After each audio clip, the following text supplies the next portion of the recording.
Hello students, मैं सरताज sir स्वागत करता हूं आप सभी का बहुत बहुत हमारे यूट्यूब चैनल पे। तो स्टूडेंट्स, आज का हमारा जो वीडियो होने वाला है वो ब्रिज कोर्स कक्षा 9वीं गणित के विद्यार्थी कार्य पुस्तिका का होने वाला है। तो स्टूडेंट्स, आज के इस वीडियो में हम ब्रिज कोर्स की जो विद्यार्थी कार्य पुस्तिका है इसका जो एक टॉपिक है दशमलव संख्याएं, है ना। क्या टॉपिक है स्टूडेंट्स? दशमलव संख्याएं। तो दशमलव संख्याएं जो है इसके हम कार्यपत्रक 1 से सॉल्व करना शुरू कर रहे हैं आज के इस वीडियो में। तो स्टूडेंट से ज़्यादा देर नहीं करते हैं और हम वीडियो को शुरू करते हैं, जो कि पेज नंबर 46 है ना। स्टूडेंट, पेज नंबर इसलिए बता रहे हैं कि यदि आपके पास ये बुक होगी ब्रिज कोर्स की तो आप पेज नंबर देखकर भी इस कार्यपत्रक को ढूंढ सकते हैं और सॉल्व कर सकते हैं। चलिए, तो स्टूडेंट्स यहाँ पर है दशमलव संख्या, यानी अब हमको दशमलव वाली संख्याओं को जोड़ना, घटाना, गुना, भाग सीखना है ना, ये इस टॉपिक में। तो अब हम सबसे पहले वाले कार्यपत्रक में देखेंगे। तो सबसे पहला वाला जो प्रश्न लिखा हुआ है वो लिखा है कि निम्नलिखित संख्याओं का योग लिखें। योग का मतलब जोड़ना होता है स्टूडेंट, है ना। तो चलिए जोड़ते हैं। अब स्टूडेंट, जब भी हम दशमलव वाली संख्या को जोड़ेंगे, है ना, 2, 3 जितनी भी संख्याएं दशमलव वाली जोड़ना है, तो आप ये ध्यान रखिए कि दशमलव वाली संख्या में जो दशमलव लगा हुआ है वो सभी दशमलव को एक के नीचे एक लाकर रख लीजिए, है ना। और दशमलव के बाद वाली संख्या कितनी है, और दशमलव के बाद संख्या जो है वो ध्यान से देखिए कि समान संख्या रहना चाहिए। यहाँ 1 है तो यहाँ भी एक ही संख्या रख लीजिए, और दशमलव के पहले संख्या 1 है तो यहाँ भी दशमलव के पहले संख्या 1 ही रहना चाहिए, है ना। तो फिर इसके बाद आप बड़ी आसानी से इसको जोड़ना घटाना कर सकते हैं। जैसे जोड़ते हैं वैसे ही जोड़ना है स्टूडेंट, ज़्यादा घबराने वाली इसमें कोई बात है ही नहीं, है ना। चलिए, अब हम देखेंगे 5 और 5 को हम जोड़ेंगे तो क्या हो जाएगा। 5 और 5 होता है 10, तो 10 का क्या हो जाएगा, शून्य, हाँ सिलाई हो जाएगा 1, है ना। अब चूंकि यहाँ दशमलव लगा हुआ है एक अंक के बाद, तो यहाँ भी एक दशमलव लग जाएगा। अब 4 और 1 हो गया 5 और 5 हो गया 10। अब इसके आगे कोई संख्या नहीं है इसलिए 10 पूरा जाएगा, तो ये आंसर आ गया 10.0। और 10.0 का अर्थ 10 होता है, यानी 10 भी लिखा है उसका मतलब यही होता है कि 0.000 जितना भी ले सकते हैं, है ना। चलिए, अब इसी तरीके से हम यदि सेकंड वाले क्वेश्चंस को देखें तो यहाँ भी दशमलव के बाद 2 अंक है, यहाँ भी दशमलव के बाद 2 अंक है ना। दशमलव के पहले यहाँ 1 अंक है, यहाँ दशमलव के पहले 1 अंक है, तो बस अब जमाया है, दशमलव के नीचे दशमलव है। अब जोड़ लेते हैं, 2 और 2 को जोड़ेंगे तो क्या हो जाएगा, ये 4, 6 और 1 हो गया 7, दशमलव आ रहा है तो यहाँ दशमलव लग जाएगा, 6 और 3 को जोड़ेंगे तो 9, सिंपल है ना। चलिए, इसी तरीके से तीसरे वाले प्रश्न को देखेंगे तो दशमलव के बाद यहाँ भी 2 अंक है, दशमलव के बाद यहाँ भी 2 अंक है, दशमलव के पहले यहाँ 1 अंक है, यहाँ दशमलव के पहले 1 अंक है, मतलब हम जोड़ लेते हैं, है ना, सेम रहना चाहिए। तो अब यहाँ पर क्या हो गया, 4 और 3 हो गया 7, 8 और 6 हो गया 14, तो 14 का 4 हो जाएगा, हासिल का 1 हो जाएगा, दशमलव आ रहा है इसलिए यहाँ दशमलव लग जाएगा। अब 5 और 1 हो गया 6, और 6 और 7 होता है 13, तो यह आ जाएगा 13, और यही इसका क्या कहलाएगा स्टूडेंट, आंसर, है ना। अब चौथा देख लेते हैं, सेम संख्या है दशमलव के बाद दशमलव वाली, तो जोड़ना आसान है हमारे लिए, जोड़ लेते हैं। 7 और 5 हो गया 12, तो 12 का होता है 2, हासिल का हो जाएगा 1, 6, 4, 10 और 11 का 1, हासिल का हो गया 1, दशमलव आ गया तो दशमलव लगा लीजिए। 9 और 5 14 और 1 15, तो ये हो जाएगा 15, ठीक है। इसी तरीके से इसी का हम जो 5वां प्रश्न दिया है उसको भी सॉल्व कर लेते हैं। तो 6 और 5 हो गया 11, तो 11 का 1, हासिलाई 1 हो जाएगा। 4 और 1 5 और 5 10 का शून्य, हासिलाई 1 हो जाएगा। अब चूंकि दशमलव आ गया तो यहाँ दशमलव लगा लीजिए। 7 3 10 और 1 क्या हो गया, 11, और यही इसका क्या कहलाएगा, आंसर, ठीक है। चलिए, अब स्टूडेंट्स, जैसे कि दशमलव हम पहले वाले प्रश्न में तो दिक्कत नहीं थी क्योंकि दशमलव वाली संख्या जो है वो सेम रहती थी कि दशमलव के बाद जितने अंक है तो वो संख्या में दशमलव के बाद उतने ही अंक रहते थे। अब थोड़ा सा जो हम बताना चाह रहे हैं स्टूडेंट, ध्यान से देखिएगा, दूसरे वाला प्रश्न बहुत मज़ेदार है। यदि हम यहाँ पहले वाले प्रश्न को देखें तो यहाँ दशमलव के बाद क्या है, 2 अंक है, और यहाँ दशमलव के बाद 1 ही अंक लिखा है। तो स्टूडेंट, यदि 1 अंक लिखा है तो उसके बाद हमको यदि कुछ नहीं है तो हम उसमें क्या लगा सकते हैं, 0, कितने भी 0 लगा सकते हैं ज़रूरत के हिसाब से। लेकिन यहाँ 2 अंक है तो हमको ये 2 अंक वाली संख्या बनाना है, इसलिए हम 1 ही 0 लगाएंगे। तो देखो ये भी 2 अंक हो गए। अब यहाँ दशमलव के पहले 1 अंक है, यहाँ दशमलव के पहले 1 अंक है, तो सेम है, इधर दशमलव के पहले तो कोई दिक्कत नहीं है। अब देखिए, यदि हम दोनों को देखें तो सेम संख्या बन गई। दशमलव के बाद यहाँ भी 2 अंक, यहाँ भी 2 अंक, अब जोड़ सकते हैं हम आसानी से। 1 और 0 को जोड़ेंगे तो 1 आ जाएगा। 8 और 3 होता है 11, तो 11 का 1 हो गया, हासिल का 1 हो जाएगा। दशमलव यहाँ आ गया, दशमलव लगा दिए।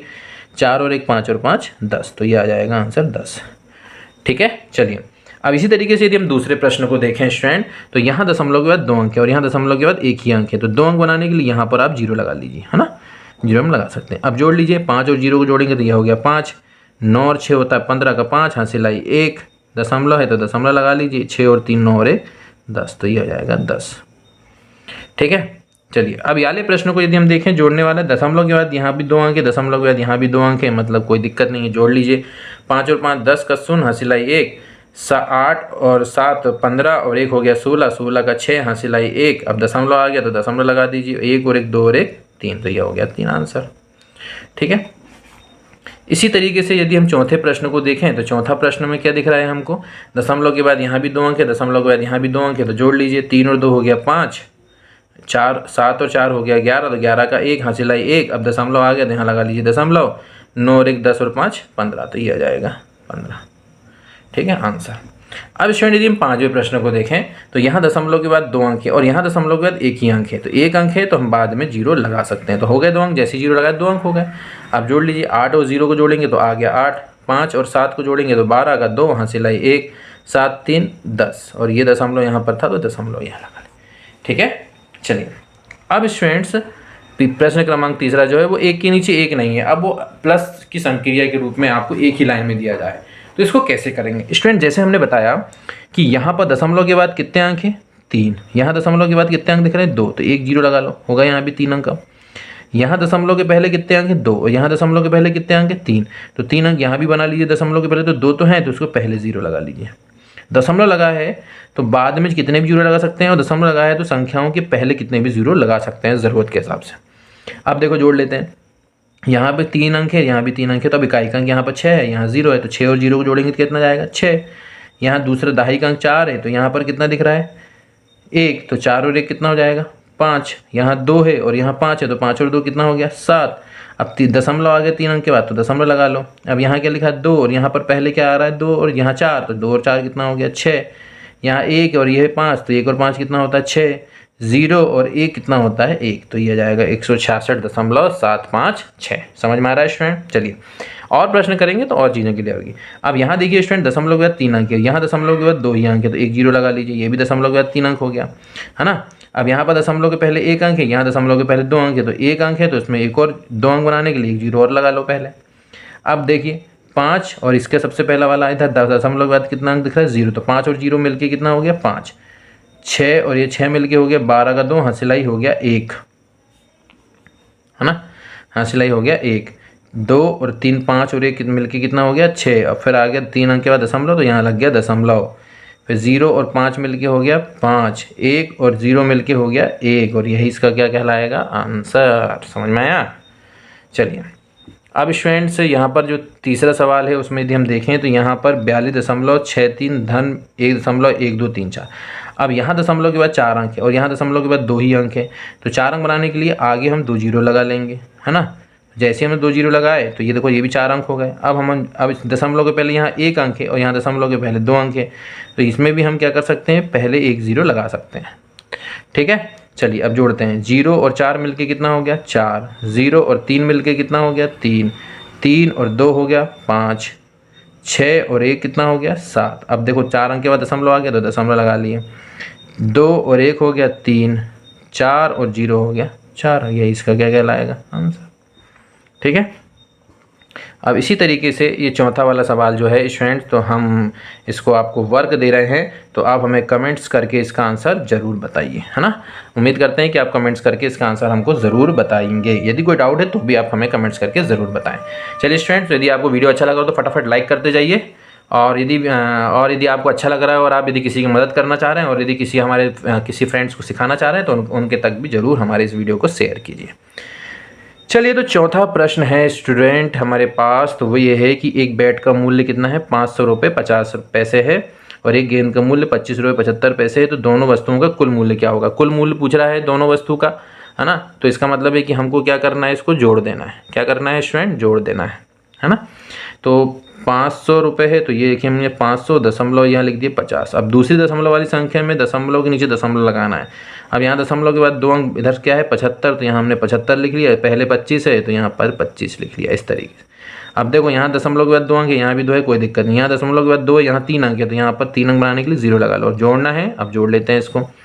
5 और 0 मिलके कितना हो गया 5, 7 और 5 कितना हो गया 12 का 2 हासिलाई 1 दशमलव आ गया, तो यहाँ दशमलव लगा लिए। 5 और 1 कितना हो गया 6, 2 और 0 कितना हो गया 2, 5 और 0 कितना हो गया 5, तो क्या आ गया 526.25 आ गया। तो हम यहाँ लिखेंगे अतः दोनों वस्तुओं का कुल मूल्य कितना आया? कुल मूल्य 526.25 रुपये होगा। हो गया हमारा आंसर, है ना। चलिए अब एक और प्रश्न है कि राम एक पेन 45 रुपये 25 पैसे का ले रहा है तथा एक किताब 135.75 पैसे में खरीदता है। उसने दोनों वस्तुओं के लिए कुल कितने रुपए का भुगतान किया? मतलब कुल कितने रुपए इसको देना पड़ेगा, मतलब जोड़ दीजिए। तो दशमलव के बाद यहाँ भी 2 अंक है, यहाँ भी 2 है, जोड़ लीजिए। 5 और 5 10 का शून्य हासिल आई 1, 2 7 और 2 9 और 1 10 का शून्य हासिल आई 1, 5 और 5 10 और 1 11 का 1 हासिल आई 1, दशमलव के नीचे दशमलव लगा लिए ना। 5 और 5 10 और 1 11 का 1 हासिल आई 1, 4 और 1 5 और 3 ये हो गया 8। अब यहाँ दशमलव के बाद 1 अंक नहीं था, 3 अंक करना, यहाँ 3 अंक चूँकि तो यहाँ 0 लगा लिए। अब यहाँ हो गया 0 और 1 मिलके हो जाएगा 1, 181 आ गया। तो हम यहाँ 181 दशमलव के बाद यदि कोई अंक नहीं लिखा है तो ये नहीं भी लिखे तो चल जाता है। तो हम यहाँ लिखेंगे कि अतः उसने दोनों वस्तुओं के लिए कुल 181.00 रुपये का भुगतान किया, है ना। ये इसका आंसर, ठीक है। तो चलिए स्टूडेंट्स, उम्मीद कर रहा हूँ मैं कि ये वाला जो दशमलव संख्याओं का जो कार्यपत्रक 1 है बहुत अच्छे से आपको समझ में आ गया होगा।